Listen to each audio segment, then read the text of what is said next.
The first rally. In keeping with the spirit of presidential elections, the campaign's driving force, Senator Bill Nash, felt the best place to stage the first rally would be the state famed for hosting its primaries first, Iowa, so a venue was quickly secured.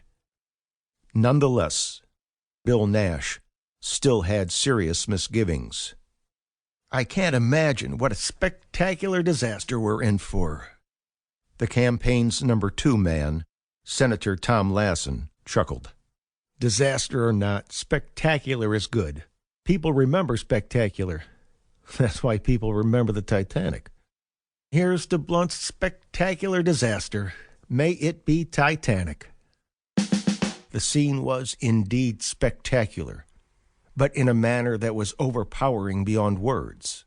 Every single seat was occupied by absolutely rabid, screaming supporters, but their top-of-the-lungs hooting and hollering was drowned out by the ear-splitting volume of the house sound system, blaring a deafening mix of patriotic music and blunt sloganeering.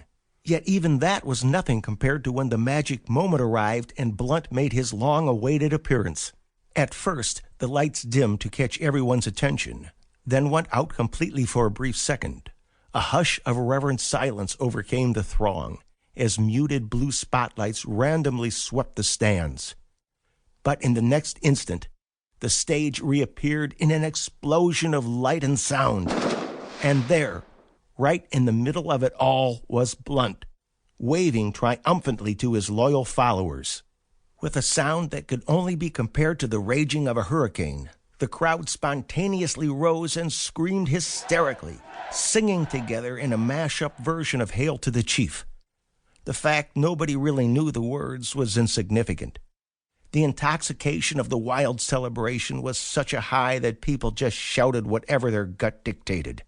Blunt stood in place for quite some time, flashing a huge smile and drinking in the mad adulation.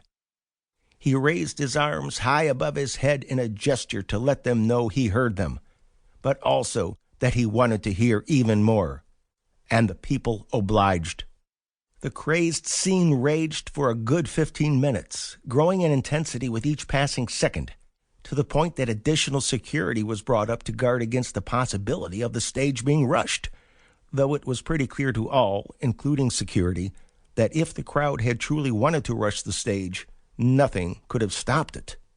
Nothing, that is, except Blunt himself. Sensing things might be about to get out of hand, he waved to let it be known he was ready to speak. And in the twinkling of an eye, obedient silence and order returned.